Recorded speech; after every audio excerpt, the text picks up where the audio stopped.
Anomia, lei do pecado, caos moral antes da volta de Cristo.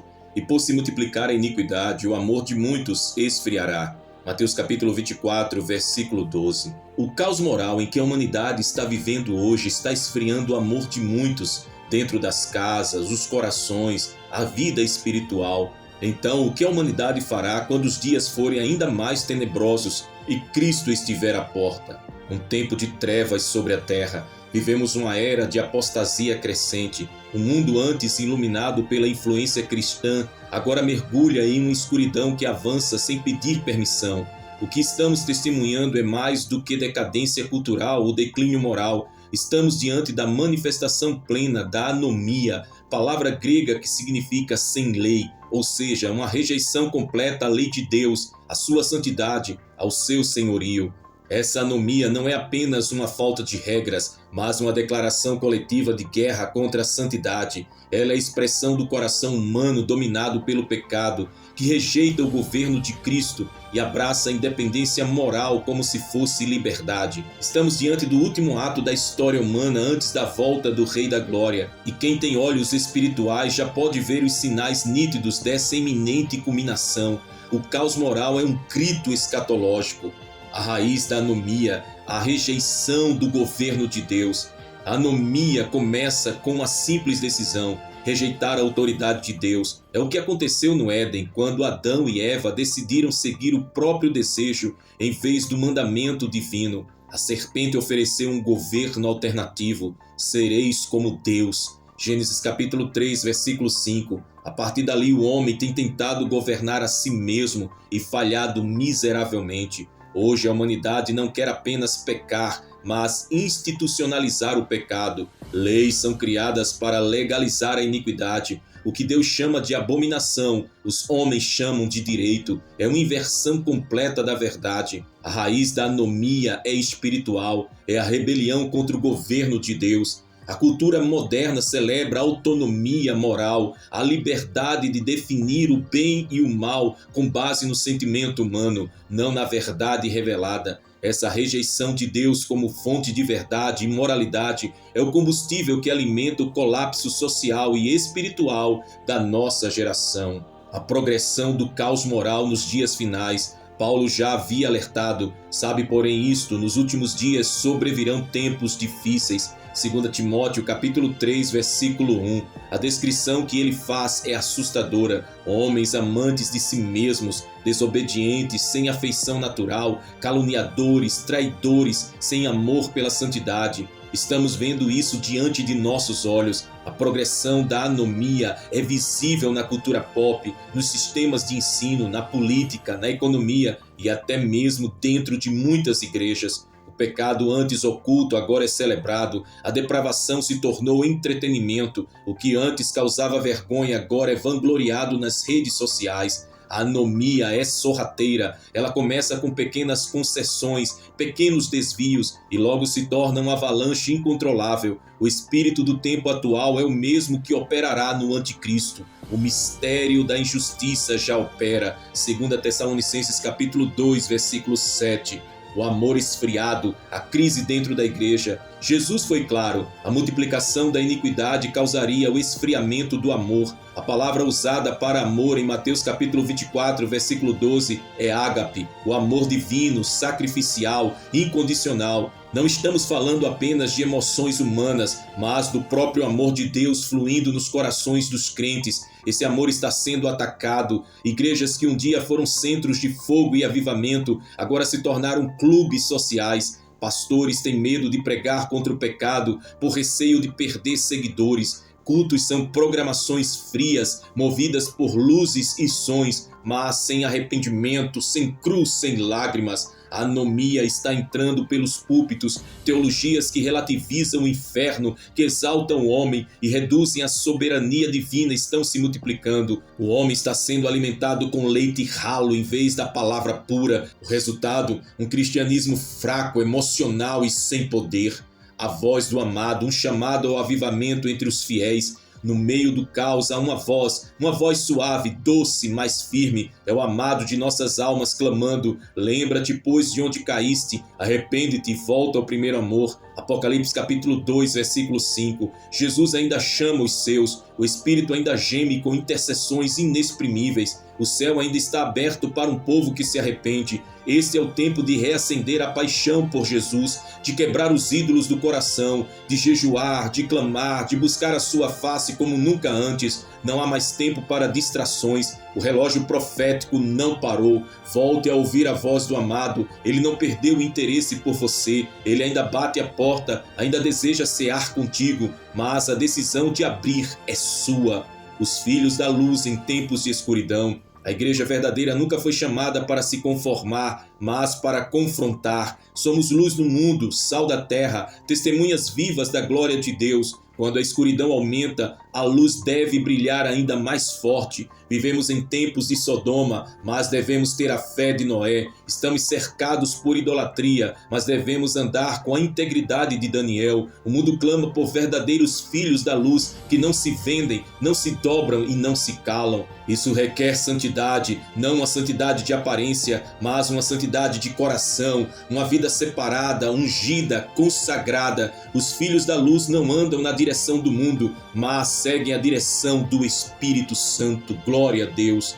A manifestação do anticristo, a consumação da anomia. O espírito da anomia alcançará seu ápice na figura do anticristo. Ele será a personificação da rebelião contra Deus, um líder global que seduzirá as massas com promessas de paz e liberdade, mas será na verdade um tirano espiritual. O mundo já está sendo preparado. A mentalidade globalista, o relativismo moral, a exaltação da ciência sem Deus, a perseguição à fé cristã, tudo isso está montando um cenário para o homem da perdição. Então será revelado o iníquo, 2 Tessalonicenses capítulo 2, versículo 8. O iníquo, aquele que vive e promove a anomia. O caos moral que estamos vendo é apenas o prelúdio de algo ainda mais intenso. Os que amam a verdade devem permanecer firmes. O dia do Senhor, o juízo sobre a anomia. O juiz está às portas. Jesus voltará, não mais como cordeiro, mas como leão. Ele virá com poder, com glória, com justiça, e todo olho verá. A anomia será confrontada com santidade. O caos será julgado pela ordem divina.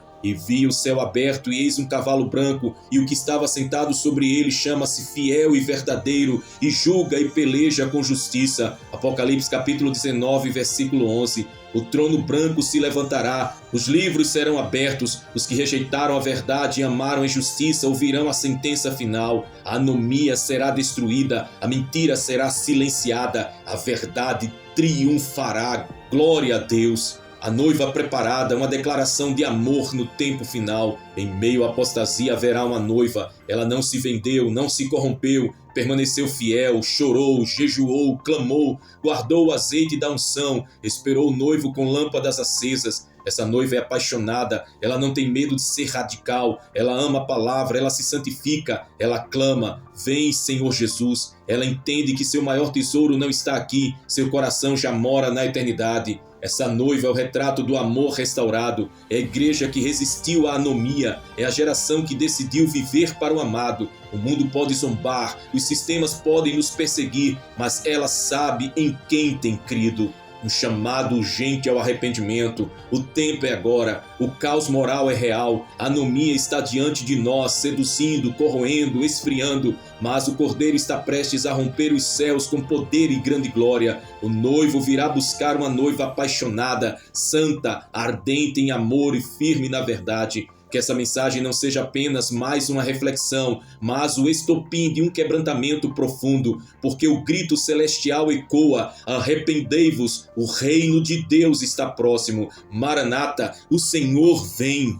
A catársia, a imundícia, sexualização e a degradação humana. Porque esta é a vontade de Deus, a vossa santificação, que vos abstenhais da prostituição, que cada um de vós saiba possuir o seu vaso em santificação e honra, não na paixão da concupiscência, como os gentios que não conhecem a Deus. 1 Tessalonicenses capítulo 4, versículos do 3 ao 5. E se Deus te chamasse hoje para prestar contas da tua pureza, tua mente e teu corpo estariam preparados para este encontro?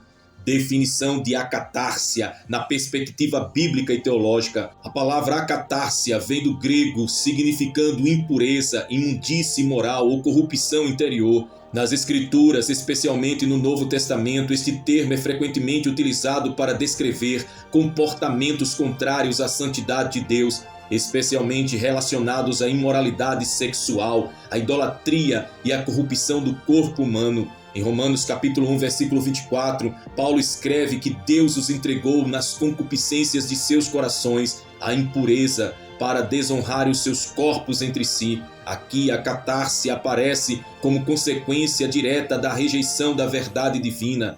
Teologicamente, a catársia representa o estado de impureza espiritual e moral que afasta o ser humano da presença santa de Deus. É o oposto de catarsis, a purificação. Enquanto Deus chama seu povo à santidade, 1 Pedro capítulo 1, versículo 16, a catársia simboliza a total rendição ao pecado, à carne e ao espírito do mundo.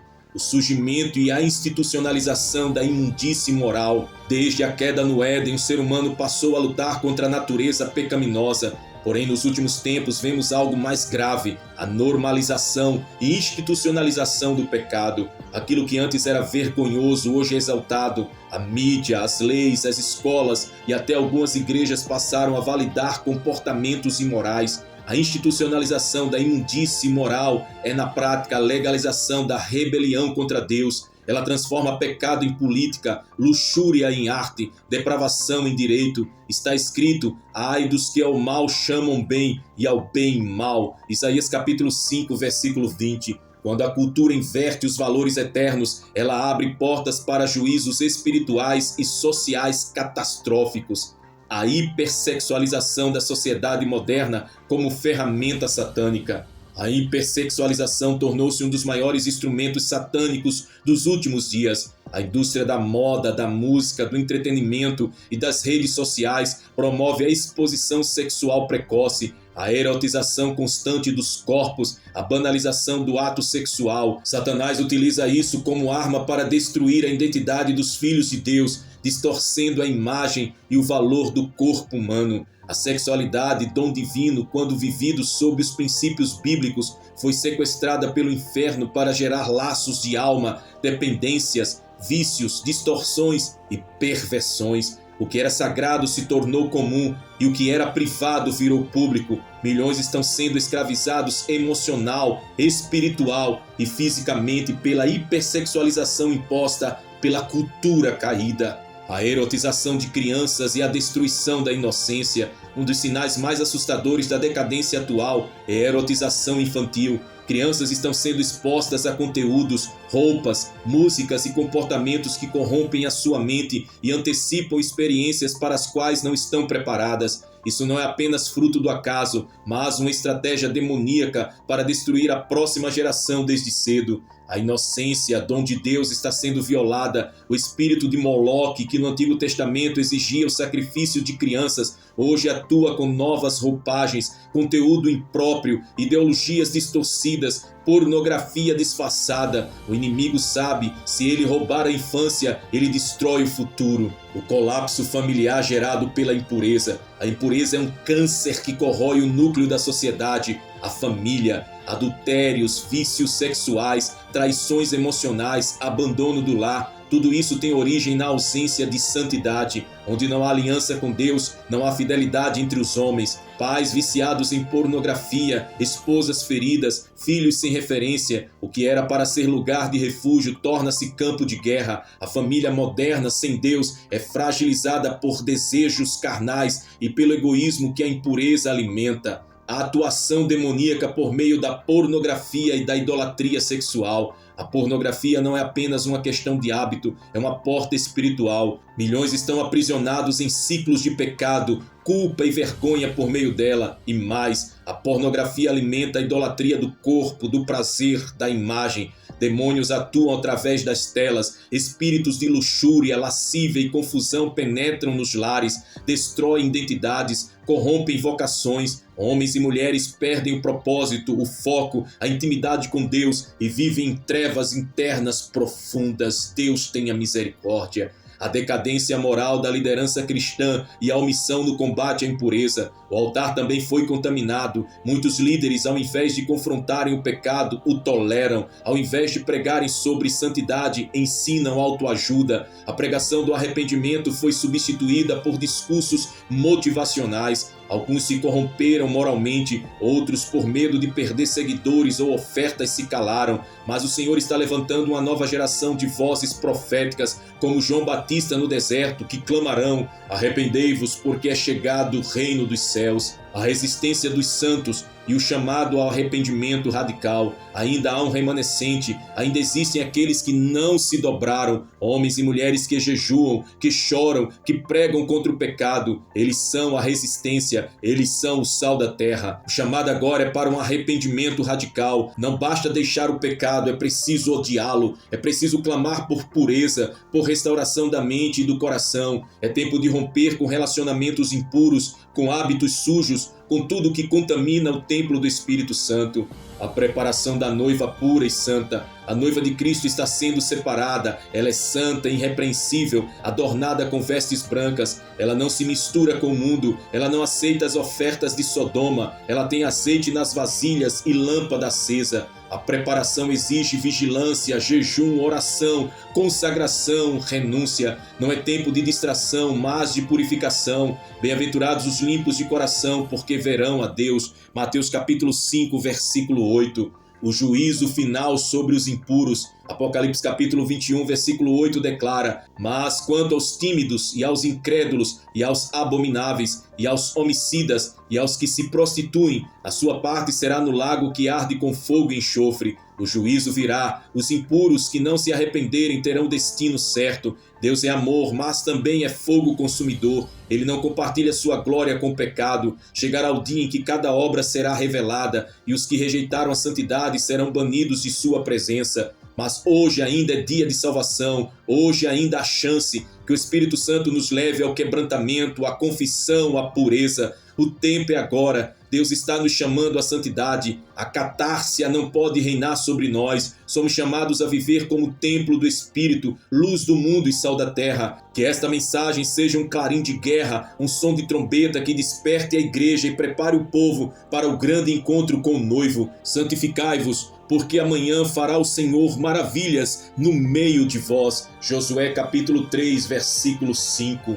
A catársia, a raiz da imundícia espiritual e sexual. Como já falamos, a palavra grega catársia, que vem de origem grega, e sua tradução literal é impureza, imundície ou sujeira moral. No contexto do Novo Testamento, essa palavra é usada repetidamente para descrever não apenas a corrupção moral e visível, mas uma condição interior de depravação que se manifesta especialmente na conduta sexual e nas paixões desordenadas. Não se trata apenas de atos externos, mas de uma condição do coração que está divorciada da santidade divina. É uma palavra pesada, carregada de significado espiritual, pois denuncia uma separação voluntária da pureza que Deus exige do seu povo. A catársia aparece em diversos textos bíblicos como um dos frutos da carne, e não apenas como um desvio moral individual, mas como um estado coletivo de rebelião contra a santidade de Deus. Em Romanos capítulo 1, versículo 24, Paulo declara: pelo que também Deus os entregou à imundícia,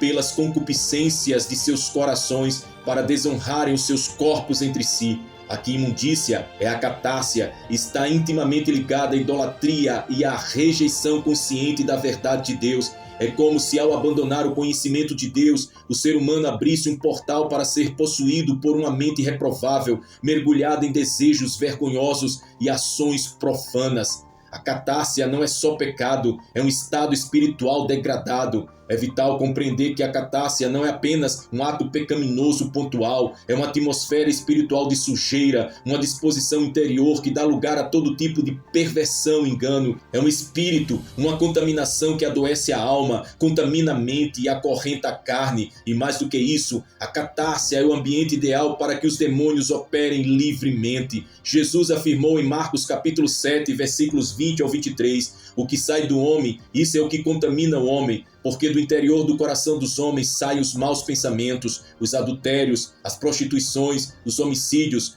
todas essas coisas más procedem de dentro e contaminam o homem. O termo prostituições aqui remete a práticas imorais profundas, está interligado com a acatársia. Portanto, a imundície começa dentro, no coração, nos desejos ocultos, nos pensamentos impuros, antes de se manifestar nos atos. A acatársia como marca de uma geração caída. Estamos diante de uma geração marcada pela acatársia, uma geração que não apenas tolera a impureza, mas a exalta. A pornografia não é mais um segredo vergonhoso, mas uma indústria bilionária. A nudez e a vulgaridade são tratadas como empoderamento. A fornicação é vista como liberdade. A infidelidade é celebrada em canções e novelas, e o corpo criado para ser templo do Espírito Santo tornou-se vitrine de vaidade, objeto de comércio, instrumento de sedução. Essa não é apenas uma tendência cultural, é uma estratégia satânica. A impureza sexual é uma das armas mais antigas e eficazes do inferno contra a humanidade. Desde Balaão, que ensinou Balaque a lançar tropeços sobre os filhos de Israel por meio da prostituição, Números capítulo 31, versículo 16, até Jezabel, que seduziu e corrompeu profetas com sua lascívia. O diabo tem usado a sexualidade distorcida como ferramenta de destruição espiritual. A impureza como uma força espiritual infiltrada na igreja. O maior escândalo de nossa geração, porém, não está nas ruas, está nos púlpitos. Muitos líderes espirituais caíram na armadilha da acatársia. Homens e mulheres que foram chamados para conduzir o povo à santidade agora escondem segredos sujos, vícios em pornografia, vidas duplas, escândalos sexuais. O espírito de Jezabel, mencionado em Apocalipse capítulo 2, versículo 20, atua com força nas estruturas religiosas. Tenho contra ti que toleras Jezabel, mulher que se diz profetiza, ensina e engana os meus servos para que se prostituam e comam dos sacrifícios da idolatria. A imundície não apenas corrompe, ela ensina, seduz, normaliza o pecado e contamina outros. Uma liderança impura contamina toda uma geração. Uma igreja que tolera a imundície, mesmo em nome da graça, abre as portas para o juízo. A tolerância com a acatársia traz juízo iminente. Deus não mudou, Ele ainda exige pureza, Ele ainda sonda os rins e os corações, e Ele está prestes a julgar aqueles que praticam e toleram a imundície. A Bíblia afirma que os impuros não herdarão o reino de Deus. Efésios capítulo 5, versículo 5 e Gálatas capítulo 5, versículos do 19 ao 21. O juízo não começa no mundo, mas na casa de Deus. 1 Pedro capítulo 4, versículo 17. Por isso, esta palavra é um alerta urgente, um grito profético para esta hora. O céu clama por arrependimento, o Espírito grita por santificação. O noivo está voltando e ele não se unirá a uma noiva manchada, contaminada, entregue à lascívia e ao mundo. A impureza é uma traição ao pacto com Deus. A catársia é adultério espiritual. Quem a tolera rejeita o Espírito Santo, entristece o Senhor e se separa da vida eterna. A única saída, arrependimento radical e quebrantamento genuíno. Não há meio termo, ou há santidade ou há contaminação, ou somos vasos de honra ou instrumentos de vergonha. O tempo da neutralidade acabou. Quem quer ver o Senhor precisa se purificar. Segui a paz com todos e a santificação, sem a qual ninguém verá o Senhor. Hebreus capítulo 12, versículo 14. Não basta frequentar a igreja, não basta cantar e pregar, é preciso estar limpo, é preciso rejeitar a acatársia, é preciso fechar as brechas, abandonar os pecados secretos, confessar, renunciar, jejuar, clamar por um coração puro. O Senhor está levantando uma geração santa, uma geração que não se curva ao sistema, uma geração de jovens e adultos que dizem não à pornografia, ao namoro impuro, à prostituição emocional e espiritual, uma geração que ama a santidade mais do que o prazer, que prefere perder amigos do que perder a presença de Deus, que não negocia a sua pureza por likes, fama ou aprovação humana. O juízo final sobre os impuros. Apocalipse capítulo 21, versículo 8, declara com tremor e autoridade: mas quanto aos tímidos e aos incrédulos e aos abomináveis e aos homicidas e aos que se prostituem, a sua parte será no lago que arde com fogo e enxofre, o que é a segunda morte. Esse não é um versículo simbólico, é um veredito eterno.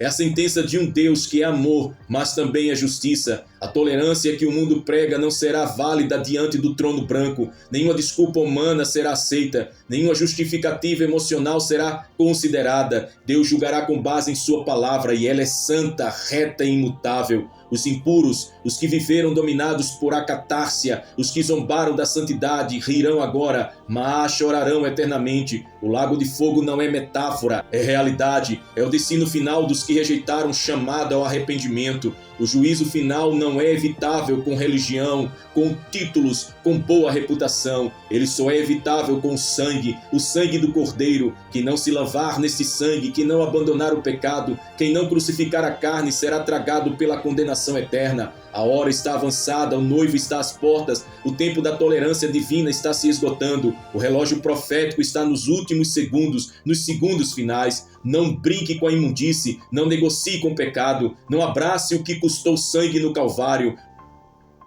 Não abrace o que custou sangue no Calvário. O juízo está vindo com fogo e só permanecerá de pé aquele que estiver limpo, remido e santificado. O tempo é agora. Deus está nos chamando à santidade urgente, inegociável, radical. A catássia não pode reinar sobre nós. O espírito de impureza tem data marcada para ser lançado no abismo. Mas antes disso, ele tentará arrastar multidões com ele. Não seja contado entre os que dormem. Desperta, ó tu que dormes, e Cristo te esclarecerá. Erga-se como trombeta, grite como sentinela, viva como noiva que se adorna para o rei. Não se prostre diante de Sodoma, não se renda aos altares da luxúria. O tempo é de separação, de purificação, de vigilância. Jesus está voltando e ele vem buscar uma igreja pura, santa, inabalável. Ele vem com olhos de fogo e espada afiada. Ele vem para julgar e reinar. Que sejamos achados dignos de escapar de todas essas coisas e de estar de pé diante do Filho do Homem. Santificai-vos, porque amanhã fará o Senhor maravilhas no meio de vós. Josué capítulo 3, versículo 5.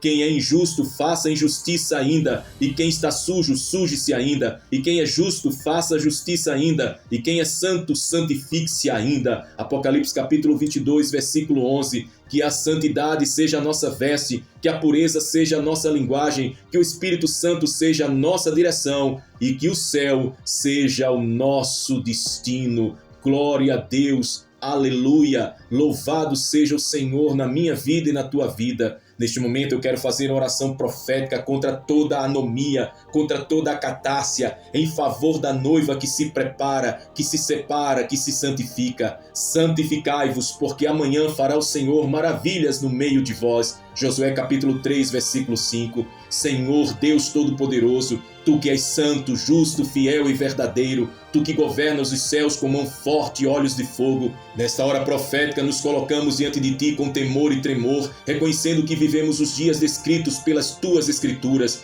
dias de trevas, de engano, de esfriamento espiritual, dias em que a anomia avança como um tsunami sobre a terra, dia em que a catássia tem tomado o coração de milhões de pessoas, mas mesmo agora, ó Pai, clamamos, levanta a Tua noiva, Deus dos céus, quebra os grilhões da apatia, destrona os altares da mornidão, rasga os céus e desce com fogo de arrependimento, de avivamento e de santidade. Levanta em nós um clamor como o de Elias no Monte Carmelo, um quebrantamento como o de Daniel diante da corrupção da Babilônia, uma paixão como a de João no deserto, preparando o caminho do Senhor. Pai Santo, nós reconhecemos, pecamos, a igreja calou onde deveria falar, nos omitimos onde deveríamos confrontar, trocamos o temor pela aceitação, vendemos a unção por aplausos e o amor, ó Deus, o Teu amor, aquele ágape que um dia nos incendiou, foi sendo apagado pouco a pouco pelas águas geladas da iniquidade crescendo nos corações de muitos. Mas hoje, diante do Teu altar, nós nos voltamos, nós nos arrependemos, não queremos ser mais uma geração adormecida, não queremos ter nome de que vivemos, mas estarmos mortos, não queremos cultos com luzes e fumaça, mas sem a Tua presença, não queremos doutrinas polidas e convenientes, queremos a Tua verdade, mesmo que nos confronte, mesmo que nos quebre, porque essa é a verdade que liberta. Ó Deus, toca no profundo do nosso ser, quebra todo espírito de conformismo, desfaz toda cegueira espiritual, reverte o esfriamento, faz de novo arder o nosso coração pelas Escrituras, pela Tua presença, pela Tua volta. Levanta os vales de ossos secos, restaura os altares quebrados, reacende o primeiro amor. Pai, clamamos por nossos lares, o caos moral entrou nas casas, a anomia afetou as famílias, mas declaramos em nome de Jesus Casa do justo será coluna da verdade, casamentos serão purificados, filhos serão despertados, altar da oração será restaurado. Levanta intercessores dentro dos lares, mulheres com joelhos calejados e olhos cheios de lágrimas, homens de autoridade espiritual que vigiam e protegem suas famílias com o escudo da fé. Senhor, visita os púlpitos, toca os pregadores, desperta os pastores, levanta vozes proféticas que não se vendem, que não se dobram, que não se calam. Pai, traz de volta a unção que convence do pecado, da justiça e do juízo, que os púlpitos da terra voltem a ser altares de fogo, que nenhuma palavra seja proferida sem temor, sem unção, sem direção do céu, que os teus ministros preguem como quem está diante do trono branco, que a palavra saia como espada afiada, cortando, curando, restaurando e preparando a noiva para o encontro com o noivo. Espírito Santo, age com poder, sopra nos vales escuros, entra nas universidades, desfaz o engano do relativismo, levanta jovens que amam a verdade, levanta professores que não se envergonham do evangelho, toca os empresários, os artistas, os governantes, e que mesmo entre os grandes o teu nome seja glorificado. Não permitas que a nossa geração se perca no caos moral. Desperta os que estão distraídos, sacode os que estão dormindo, arrebata os que estão desviando, e sobre os que ainda amam a verdade, dá força para permanecer. Pai, muitos estão cansados, muitos estão sozinhos em seus contextos, muitos são zombados por se manterem fiéis, mas Tu os vês, ó Senhor, Tu recolhes cada lágrima, Tu és galardoador dos que Te buscam, fortalece os joelhos trôpegos, renova os corações quebrados, derrama azeite fresco, dá visões celestiais, confirma os chamados, desata ministérios, desperta dons adormecidos. Senhor, sela esta geração com a eternidade. Não queremos viver como quem pertence a este mundo, queremos viver como cidadãos do reino. Que o brilho desta terra não nos distraia, que o barulho das multidões não nos cale, que a corrupção do sistema não nos contamine. Dai-nos olhos de águia, ouvidos atentos, coração ardente, faz-nos como as virgens prudentes, lâmpadas acesas, azeite nas vasilhas, vigilância contínua. Pai, lembramos da Tua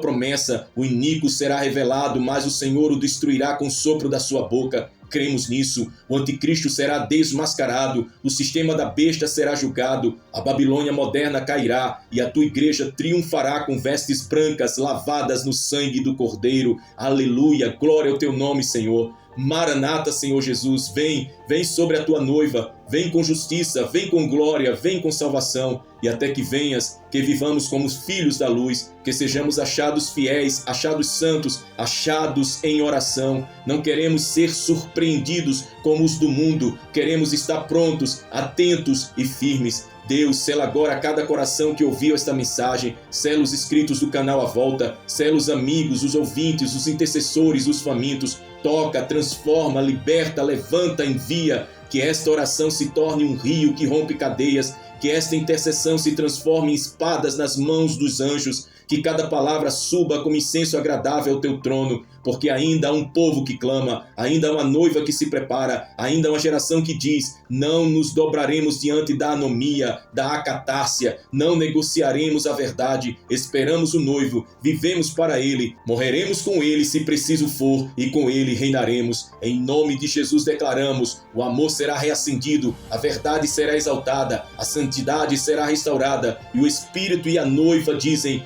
vem.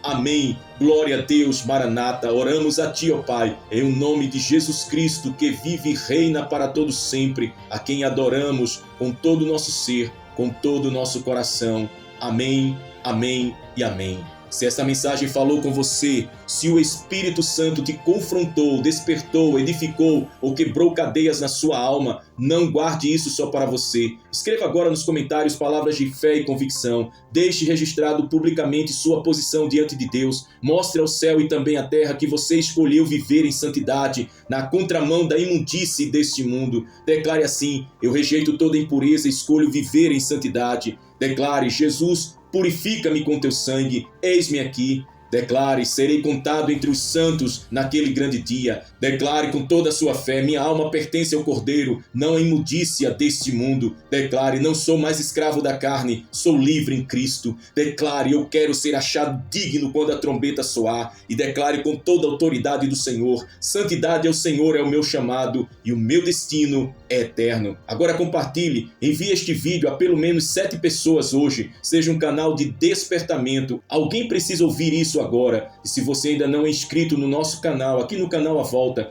clique agora em inscrever-se. Ative o sininho para ser avisado sempre que uma palavra profética for liberada aqui. Este canal é um altar profético para preparar a noiva para o encontro com o noivo. Que a graça do Senhor Jesus Cristo, o amor de Deus Pai e a comunhão do Espírito Santo estejam sobre a tua vida, a tua casa e o teu chamado, hoje e até o grande dia da sua vinda. A Ele seja a glória, a honra e o domínio pelos séculos dos séculos. Amém.